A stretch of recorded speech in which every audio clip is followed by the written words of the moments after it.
Hello student, आशा करते हैं आप सभी की प्रिपरेशन काफी अच्छी चल रही है। 12th के बोर्ड के एग्जाम चल रहे हैं और बोर्ड के बाद बहुत बड़ी जंग शुरू हो जाती है एडमिशन्स की, यूजी प्रोग्राम्स के एडमिशन की। और जब हम बात करते हैं अंडर ग्रेजुएट प्रोग्राम्स की, तो देश में सबसे ज्यादा चुने जाने वाला प्रोग्राम हो जाता है बीटेक प्रोग्राम, टेक्निकल प्रोग्राम्स में से। तो यहाँ पे टेक्निकल प्रोग्राम की लिस्ट में बीटेक को बहुत सारे बच्चे चूज करते हैं अपने करियर के लिए।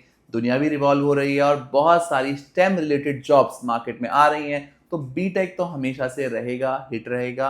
और बीटेक में जाना बहुत बड़े सपनों में से एक होता है बच्चों के लिए। और पेरेंट्स का जो ये टाइम होता है ना, बहुत ज़्यादा स्ट्रगल का होता है। अब तक 12th तक तो शांति थी घर में कि एक ही स्कूल चल रहा है, उसी स्कूल में बच्चा पढ़ रहा है, एग्जाम दे रहा है, आ रहा है घर पे, मस्ती भी कर रहा है, पढ़ भी रहा है, थोड़ा अपने पढ़ाई भी ठीक ठाक है ना। अब 12th के बाद बहुत बड़ी जंग होती है हर पेरेंट के लिए, हर बच्चे के लिए सही कॉलेज का चुनाव करना। और इसी दौरान क्योंकि जेडबलई बहुत सारे बच्चों ने दिया है अभी इस टाइम पे, जेडबलई के बाद कई सारे बच्चे ड्रॉप करने का प्लान भी कर देते हैं कि मेरा सपना तो है ओनली टियर 1 कैंपसेस, मैं तो उसी में जाऊंगा, तो मैं प्रिपरेशन के लिए ड्रॉप कर देता हूं, मैं प्रिपरेशन करके फिर दोबारा अटेम्प्ट करूंगा। तो आज की वीडियो में शबनूर रिप्रेजेंट कर रही हैं स्टूडेंट काउंसिल को और हम बात करने वाले हैं ड्रॉप के मुद्दे पे। अगर आप भी उन्हीं में से एक हैं जो ड्रॉप करने का प्लान कर रहे हैं, तो हम बताएंगे कुछ बातें जिन्हें अगर आप ध्यान में रखते हैं तो आपका ड्रॉप रखने का प्लान सही भी हो सकता है और गलत भी हो सकता है, दोनों ही हो सकते हैं। तो बातें आप सुनिए, अगर आपको लगता है कि ये बातें आपकी काम की रही तो हम ये आशा करते हैं कि आपकी आने वाली जर्नी काफ़ी सुखद रहेगी। बिना देरी के शुरू करते हैं आज की वीडियो और देते हैं आप सभी को बहुत सारी जानकारी।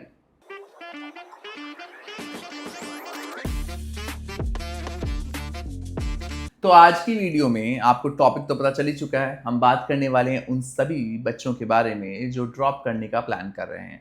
देखिए, ड्रॉप करने का जो मुद्दा है ना, वो हर ब्रांच में, आप किसी ब्रांच में जाएं, चाहे आप मैनेजमेंट की ब्रांच में जाएं, चाहे आप टेक्नोलॉजी की ब्रांच में जाएं, चाहे वो आप एमबीबीएस की ब्रांच में देख लें, मेडिकल की ब्रांच में देख लें, सब में कई लोगों के लिए बहुत अच्छा रहता है तो कई लोगों के लिए बहुत बुरा भी रहता है। और हम आज स्पेशली बात करेंगे जिनके साथ बुरा होने वाला है। अच्छे वाले बच्चों को तो क्लैरिटी होती है, बुरे वाले बच्चे कंफ्यूज होते हैं, है ना। तो आज हम शुरुआत कर रहे हैं शबनूर के साथ। शबनूर स्टूडेंट काउंसिल रिप्रेजेंट कर रही है। कोशिश करिए हमने कई सारे क्वेश्चंस लेने की आज की चर्चा में, ताकि हम कॉमन क्वेश्चंस का आंसर देते हुए आपके डाउट्स को क्लियर कर पाएँ। तो सर, जब मैनेजमेंट प्रोग्राम्स की बात आती है और स्टूडेंट्स का कैट जैट या सी मैट, अगर ये वाले एंट्रेंस एग्जाम्स अच्छे नहीं जाते तो ड्रॉप वहाँ भी आ जाता है वेरी कि ट्रू। हम ड्रॉप कर लेते हैं। और जब अंडर ग्रेजुएट की बात आती है, जैसे जेई मेन होता है जो सबसे ज़्यादा जाना माना एग्ज़ाम है, अगर उसमें स्टूडेंट्स के अच्छे मार्क्स नहीं आते और उनको अपना जो ड्रीम कॉलेज है वो नहीं मिलता, तो भी स्टूडेंट्स ड्रॉप का प्लान कर लेते हैं। तो सर, मतलब मैं आपसे ये जानना चाहती हूँ कि कितना सही है, मतलब किन लोगों के लिए सही है ड्रॉप लेना और कितना सही है ड्रॉप लेना, या अगर वो नहीं भी सही है तो क्यों सही नहीं है। आप मुझे कुछ पॉइंट्स देखिए बताइए। शबनूर, ये बहुत बड़ा क्वेश्चन है जो आपने जी। उठा दिया है। तो पहला जी। हम शुरुआत करेंगे किन लोगों के लिए सही है, सही जी। पॉजिटिविटी से शुरुआत करते हैं, है ना। जी। देखिए, अभी 12th का बोर्ड खत्म हो जाएगा, है ना। अभी खत्म होने ही वाला है इनफैक्ट। और जब बोर्ड एग्जाम खत्म हो जाते हैं, देखिए हर बच्चे को पता होता है अपने बारे में ना। ट्रू। पेरेंट्स को भी पता होता है अपने बच्चे के बारे में और बच्चे को पता होता है। कुछ बच्चे होते हैं बहुत ब्रिलियंट, है ना, थ्रू आउट स्कोरर्स रहे हैं, 10th में भी बहुत अच्छा स्कोर रहा है, 12th में बहुत अच्छा स्कोर रहा है, ट्यूशन में भी देख रहे हैं, उन्होंने मॉक दे के देख लिया, तो किसी कारणवश मेडिकल रीजंस हैं आपके घर में या कोई ट्रेजेडी हो गई घर में, तो आप किसी कारण से नहीं पढ़ पाए, तो बात समझ में आती है। ऐसा बच्चा ड्रॉप भी करेगा तो कोई दिक्कत नहीं है ना, उस बच्चे के लिए कोई दिक्कत नहीं है। आपको बस ड्रॉप का जो टाइम पीरियड है उसको खाली नहीं छोड़ना है। मैं इसमें एक और पॉइंट जोड़ना चाहूँगा कि जब आप ड्रॉप लेने का प्लान करते हैं कि यार मेरा बच्चा तो सुपर ब्रिलियंट है, वो बच्चा क्रैक कर सकता है, वो बच्चा आईआईटीज में जा सकता है, टॉप नॉच कॉलेजेस में जा सकता है, तो उस केस में वो बच्चा कोचिंग भी करेगा। कोचिंग के साथ अगर वो कुछ सर्टिफिकेशंस कर ले, कुछ चीज़ें अपनी सीवी में ऐड ऑन कर ले, तो बाद में आपको जस्टिफाई करने में आसानी रहेगी अपने गैप को। प्रिपरेशन के बेसिस पे आप सिर्फ बीटेक के लिए गैप ले रहे हैं तो कहीं ना कहीं बाद में आगे जाके आपको दिक्कत आ सकती है। तो सही तो उन बच्चों के लिए रहेगा जिनको अपने आप पता है कि भाई मैं ये क्रैक कर सकता हूँ। हाँ, आप 60% के स्कोरर हैं, 50% के स्कोरर हैं, आपके नंबर अच्छे नहीं आ रहे हैं, आपकी कई बार आपकी क्लास में अगर बैकलॉग्स हैं, तो आप सोच रहे हैं कि हाँ नहीं मैं तो ऊपर देख के चल रहा हूँ, मैं नीचे देखूंगा ही नहीं, तो आप गिर जाएंगे।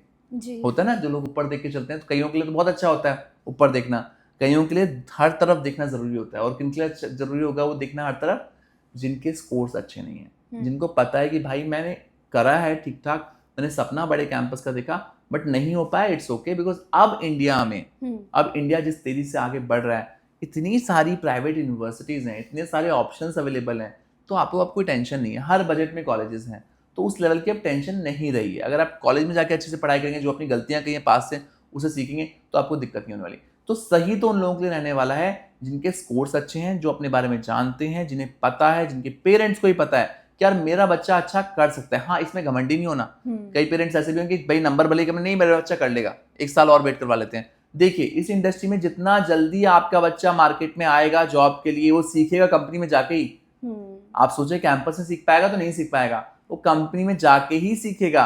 तो जितना जल्दी में आएगा उतना उसके लिए फायदा रहेगा। हाँ, एक्सेप्शन उन बच्चों के लिए है जिनकी ओवरऑल प्रोफाइल बहुत स्ट्रांग है, थ्रू आउट 95% स्कोरर्स हैं, 98% स्कोरर्स हैं, क्लास में टॉप करा है, हमेशा बचपन से करते आए हैं टॉप, तो उनकी किसी गलती की वजह से अगर वो जेडब्ल्यू में क्रॉस नहीं कर पाए तो हाँ समझ में आता है, उन्होंने ड्रॉप कर दिया, और ड्रॉप करने के बाद वो टॉप नॉच कॉलेज में जा सकते हैं।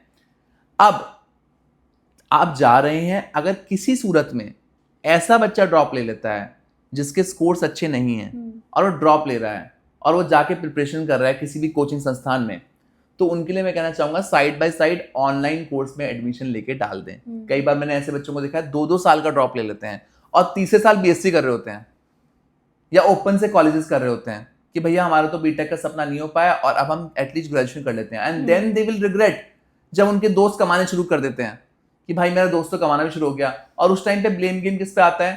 पेरेंट्स पे आता है। तो इस केस में बचने के लिए अगर आप किसी प्रेशर में आके ड्रॉप भी कर देते हैं, करवा भी देते हैं बच्चे का, to be on safer side आप ऑनलाइन कोर्स में एडमिशन करा के छोड़ सकते हैं। हार्डली 20-30 हज़ार रुपये, 40 हज़ार रुपये साल की फीस पे आपको ऑनलाइन कोर्सेज मिल जाते हैं इंडिया में, जिसमें आप डाल देते हैं, बच्चा साइमल्टेनियसली कोर्स करते करते प्रिपरेशन कर सकता है, और प्रिपरेशन करके वो निकाल भी सकता है, क्योंकि ऑनलाइन एग्जाम्स अलग चलते हैं, ऑनलाइन पैटर्न अलग होता है, तो वो कोर्स करना ठीक है।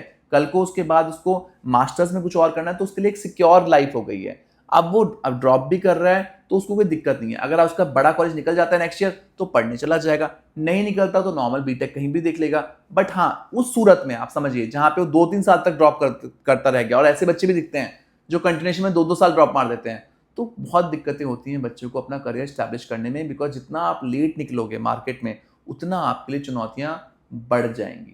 ये तो बिल्कुल सही बोला है सर आपने कि पेरेंट्स से ज्यादा स्टूडेंट को अपनी कैपेबिलिटीज पता होती हैं। देखिए, स्टूडेंट्स ही नहीं, हर हाँ, किसी को पता होता है अपने बारे में कि भाई Exactly. मैं कितना करने के लिए तैयार हूं, मैं कितना करने की क्षमता मेरे अंदर है, वो बच्चे को पता होता है। हाँ, कई बार जामवंत की तरह हनुमान की शक्ति जगानी पड़ती है कि हाँ यार तुम्हें और भी बड़ा कुछ करना है, तो वो उन बच्चों के लिए होता है, वो जगानी भी उनकी पड़ती है जिनके स्कोर्स अच्छे हैं बट वो डिमोटिवेटेड होते हैं। Exactly. कई बार ऐसे बच्चे भी होंगे जिनका 98 परसेंटाइल स्कोर रहेगा, हाँ, थ्रू आउट स्कोरर्स रहेंगे, क्लास में टॉप करते हैं, बट किसी कारण से क्योंकि जेडब्ल्यू अच्छा नहीं गया वो इतना डाउनग्रेड मूड में होंगे कि भैया मुझे आगे कुछ करना ही नहीं, तो उनकी शक्ति को आपको जगाना पड़ेगा। हाँ, बट इसमें शक्ति है ही नहीं, उसमें आप क्या जगाओगे, है ना? तो ये मुद्दा था। बिल्कुल सही बोला सर आपने कि ये तो आपने बता दिया कि किसके लिए ड्रॉप लेना सही है, एंड आई टोटली अग्री कि जो students throughout the their academic journey वो अच्छा परफॉर्म करते हुए आए हैं और किसी रीज़न की वजह से वो जेई मेन में या जेई एडवांस में अच्छा नहीं कर पाए हैं, तो उनका तो जस्टिफाइड है कि उन्होंने ड्रॉप ले लिया। अब आप मुझे ये बताइए कौन से ऐसे स्टूडेंट्स हैं जिनका जस्टिफाइड नहीं है ड्रॉप लेना? देखिए, ये जो कैटेगरी है ना स्टूडेंट्स की, ये भी इनको पता होता है कि हमारे जस्टिफाइड नहीं है, बट पेरेंट्स के प्रेशर में, रिश्तेदारों के प्रेशर में, मोहल्ले वालों के प्रेशर में कि फलाने के बच्चे का एडमिशन हो गया बड़े कॉलेज में और फलाने रिश्तेदार के बच्चे का हो गया तो मेरे बच्चे का भी बड़े कॉलेज में होना चाहिए, तो वहां पे पेरेंट्स का प्रेशर आता है मेजरली। जितने मैं बच्चों से बात करता हूँ या मैं काउंसलिंग लेता हूँ खुद, तो वहां पे पेरेंट्स का बहुत बड़ा स्कोप होता है कि प्रेशर कि नहीं जी सर मुझे तो इसमें ही करवाना है एडमिशन, वरना मुझे नहीं करना, घर बैठ के एक बार प्रिपरेशन कर लेगा। तो मैं उन बच्चों के लिए कहना चाहूंगा, देखिए आगे जाके ना आप ब्लेम गेम नहीं खेल सकते, आगे जाके करियर आपका बनने वाला है। पेरेंट्स को समझाने का काम आपका है। अब आपकी उम्र 18 साल से ऊपर हो गई है, पेरेंट्स को भी समझना जरूरी है। कई बार तो पेरेंट्स इतने समझदार हैं कोई दिक्कत नहीं, पर कई बार मैं देखता हूँ पेरेंट्स बहुत रिजिड होते हैं, तो उस केस में तो आप अपने टीचर्स की, मेंटर्स की हेल्प ले सकते हैं पेरेंट्स से बात करने के लिए, बिकॉज आगे जाके आपको दिक्कत होगी जितना ज्यादा आप टाइम लगाएंगे। तो मैंने अपने पहले पार्ट पे भी कहा कि इस इंडस्ट्री में बीटेक की अगर हम बात करें, टेक्नोलॉजी जहाँ पे निरंतर चेंज हो रही है, जहाँ पे आज 3G था कल 5G आ गया, आज LCD था LED आ गई, आज प्लाज्मा टीवी है, व्हाटएवर, टेक्नोलॉजी इतनी तेजी से चेंज हो रही है कि बच्चे जिस फील्ड में आप घुसने जा रहे हो वहाँ पे आज क्या है और 1 साल बाद क्या हो वो आपको भी नहीं पता होगा। तो जितना जल्दी आप मार्केट में निकलेंगे उतना जल्दी आप सीख पाएंगे। शुरुआती नौकरियों में आप जितना सीखते हैं उतना आप कॉलेज में भी नहीं सीखते हैं। तो यहाँ पे जंग क्या है, जल्दी मार्केट में आने की। जो जितना जल्दी आएगा वो जंगल में उतनी जल्दी पेड़ बनकर निकलेगा, है ना। जितना लेट आ पाएंगे उतना कंपटीशन बढ़ता जाएगा। तो ये फंडा भी आपको समझना है और ये फंडा आपको अपने पेरेंट्स को भी समझाना है। अगर पेरेंट्स मुझे देख रहे हैं तो वो मेरा पॉइंट समझ पाएंगे, बिकॉज मैंने एग्जाम्पल दिए हैं किस सूरत में आपको इनको ड्रॉप नहीं करवाना है। सर आपने ये भी बता दिया कि किन स्टूडेंट्स को नहीं लेना है ड्रॉप। तो अब जो ये स्टूडेंट्स हैं जब ये स्टार्ट करते हैं अपने लिए कॉलेजेस देखना, तो आपके हिसाब से क्या इन लोगों को अपने दिमाग में बातें रखनी चाहिए while choosing a right college for them? देखिए, आप स्कूल की जर्नी खत्म हो चुकी है, अब आप कॉलेज की तरफ बढ़ चुके हैं, है ना। और कॉलेज में भी आपका भी टियर 1 टियर 2 कैंपस आपको नहीं मिला, आप टियर 3 कैटेगरी या टियर 4 कैटेगरी कैंपस के लिए जा रहे हैं। तो कुछ ही बातें जो आपको ध्यान रखनी है, पहले तो है आपका बजट क्या रहने वाला है। फिनेंशियल बजट आपको डिस्कस करना बहुत जरूरी है अपनी फैमिलीज के साथ। दूसरा, कई सारी private universities, state government universities, उनके एंट्रेंसेस अलग होते हैं। जो आप क्रैक करते हैं तो उस बेसिस पे आपको सीट मिल जाती है, बट वहाँ भी JEE की स्कोर्स देखे जाते हैं। बट प्राइवेट यूनिवर्सिटी में मेजरली आपकी परफॉर्मेंस देखी जाती है, परफॉर्मेंस बेस पे आपको एडमिशन मिल जाता है। तो अपने बजट के अनुसार आप अपने लिए प्राइवेट यूनिवर्सिटीज का सिलेक्शन कर सकते हैं। तीसरा, लोकेशन, किस लोकेशन पे आप जाएंगे वो भी मैटर करेगा कि कितनी अपॉर्चुनिटीज आपको मिलने वाली है। तो लोकेशन का सोच समझ के चुनाव करें। ये ना सोचें कि भैया मुझे तो कैंपस लाइफ जीनी है तो मैं कहीं ऐसी जगह पहुंच जाऊं जहाँ पे मुझे बहुत हैपनिंग एनवायरनमेंट मिले, बट वहाँ पे कंपनीज नहीं आएंगी तो आपका बंटाधार वैसे ही हो जाएगा। तो इस चीज़ का भी आपको ध्यान देना है। तो पहला आपने बनाया बजट, दूसरा आपने सुना कि भैया एंट्रेंसेस देने हैं यूनिवर्सिटीज़ के। तीसरा, आपने अपनी लोकेशन पे ध्यान दिया तो आप अच्छा कर जाएंगे। चौथा, आप सिर्फ कॉलेज के भरोसे ना बैठें। देखिए, जितने बड़े संस्थान हैं वो कई सारे रिसर्च सेंटर लेके बैठे हुए हैं। उनको पता है कि यार क्या मार्केट में नया आने वाला है, क्या नई चीज़ें नई चल रही हैं, तो वो आपको सिलेबस में अपडेटेड सिलेबस देते रहते हैं। बट अगर हम प्राइवेट कॉलेजेस और यूनिवर्सिटीज़ की बात करें, वहाँ पे कई जगह ऐसा भी होता है जहाँ पे आपको पुराना सिलेबस पढ़ने का मौका मिलता है। तो यहाँ पे गलती सिर्फ आपकी होगी। अगर आप पुराना करिकुलम पढ़ रहे हैं, आपको खुद भी कई सारी चीज़ें पढ़नी होंगी। तो यहाँ पे स्पून फीडिंग नहीं चलेगी, यहाँ पे चम्मच से खाना खिलाना नहीं चलेगा। यहाँ पे आपको खुद उगाना ही पड़ेगा, काटना ही पड़ेगा और बनाना ही पड़ेगा और खाना ही पड़ेगा। तो ये चीज़ों का भी आपको ध्यान रखना है कि ये जर्नी आपकी है, आपका सपना है बेस्ट जॉब लेने का। और कल को आप किसी पे ब्लेम गेम नहीं खेल सकते, ना ही अपने पेरेंट्स पे, ना ही अपने मेंटर्स पे, ना ही अपने टीचर्स पे। ये जर्नी आपकी है। इस जर्नी को सुखद बनाने का पूरा दायित्व किसके ऊपर होने वाला है? आपके ऊपर होने वाला है। तो सर जब कॉलेजेस में एडमिशन करा देते हैं स्टूडेंट्स का जो मतलब ड्रॉप नहीं लेना है, तो सर उनका पेरेंट्स का सबसे बड़ा कंसर्न होता है कि प्लेसमेंट सिनेरियो यहाँ पर क्या रहेगा। मतलब यहाँ पर आई गेस ये वो सोचते हैं कि उनको इतनी बेहतर प्लेसमेंट नहीं मिलेंगी as compare to the tier 1 और टियर 2 कॉलेजेस। तो आप उनको क्या सलाह देना चाहेंगे? देखिए, टियर 1 और टियर 2 की जब हम बात करते हैं, बड़े कैंपस की बात करते हैं, वो बहुत उनका जो प्रोसेस ऑफ सिलेक्शन होता है बहुत जटिल होता है। हाँ। वो उसी बच्चे को पढ़ने का मौका देते हैं जो पढ़ने लायक होता है। देखिए, वो लकी ड्रॉ नहीं खेल रहे हैं। वो ये नहीं कर रहे कि आज हम पर्ची उठाएंगे, जिसका नाम उठ गया उसको तो हम IITs में एडमिशन दे देंगे। टॉप IITs ऐसे नहीं करते सिलेक्शन। टॉप IIT उसी बच्चे को पढ़ने का मौका देता है जो पढ़ने लायक होता है, जो उस लेवल पे होता है जहाँ पे वो उस कैंपस में जा पाए। वो इतने सारे बच्चों में से उन हीरो को चुनते हैं जिसके बाद वो एक मास्टरपीस क्रिएट कर पाए। तो आपको ये पॉइंट समझना जरूरी है। वहाँ पे कंपनीज अगर बड़ी आ रही हैं, कंपनीज ठीक पैकेज लेके आ रही है, वो क्यों आ रही है? क्योंकि उनको पता है कि यहाँ पे बच्चा अच्छी क्वालिटी का है।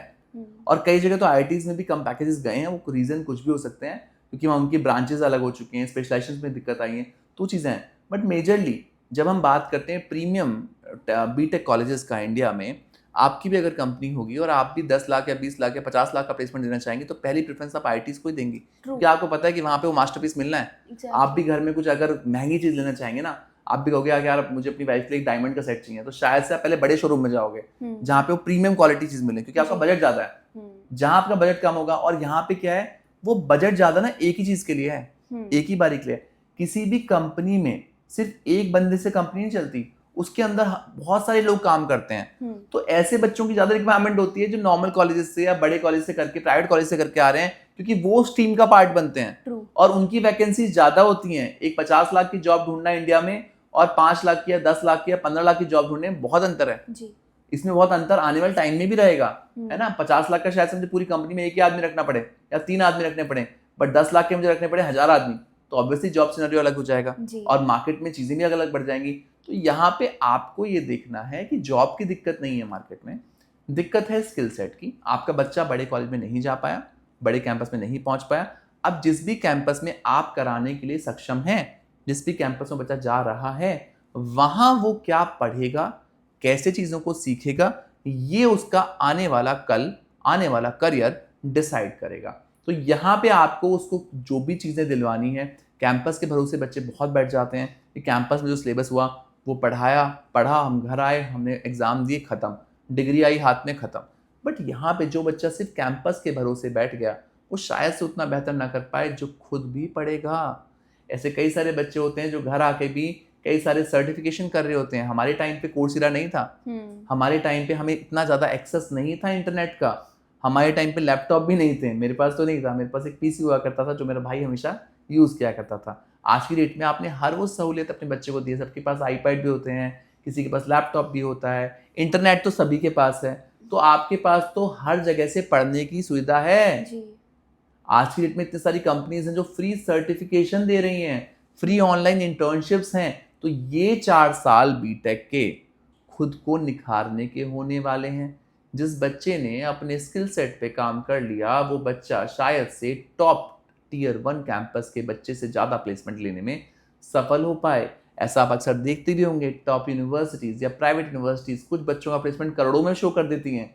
वो कैसे शो कर पाती हैं? क्योंकि वो बच्चा खुद भी मेहनत कर रहा होता है। प्राइवेट कॉलेजेस को एक बच्चा चाहिए जो उनके ब्रांड को ऊपर लेके जा पाए। अगर आपका बच्चा उस कैटेगरी में होगा तो पैसा भी खर्च करेंगे, प्लेसमेंट भी लगवाएंगे। तो ये बात आपको समझनी जरूरी है। तो आज की वीडियो में हमने चर्चा की उन सभी बच्चों के बारे में जो प्लेसमेंट को लेके भी परेशान थे, अपने ड्रॉप को लेके परेशान थे, अपने करियर को लेके परेशान थे, कॉलेज सिलेक्शन को लेके परेशान थे। चर्चा में लिए हमने बहुत सारी बातें। हम आशा करते हैं आज की इस वीडियो से आपको काफ़ी ज़्यादा नॉलेज मिल पाई हो और आपके बहुत सारे पॉइंट क्लियर हो पाए हों। बाकी इस जर्नी में आने वाले टाइम में आपको बहुत सारे डाउट और भी आने वाले हैं और उन डाउट्स को आप छू मंतर कर सकते हैं हमसे बातें कर कर। इसलिए हमने आपको स्क्रीन पे दे रहे हैं अपना नंबर। आप हमसे पर्सनलाइज काउंसलिंग स्लॉट्स भी ले सकते हैं। हमारा ऑफिस नोएडा में है, सेक्टर 18 में है। आप मिलकर भी बातें कर सकते हैं और अपने बच्चे के साथ आप पूरे डाउट्स के लिए क्लियरिंग सेशन ले सकते हैं। आशा करते हैं 2025 आप सभी के लिए बहुत ही बेहतरीन रहने वाला है और जिस भी कैंपस में आपका बच्चा जाएगा वहाँ पे वो बेहतरीन प्लेसमेंट लेने में सफल रहे। Thank you so much for watching us. Best of luck.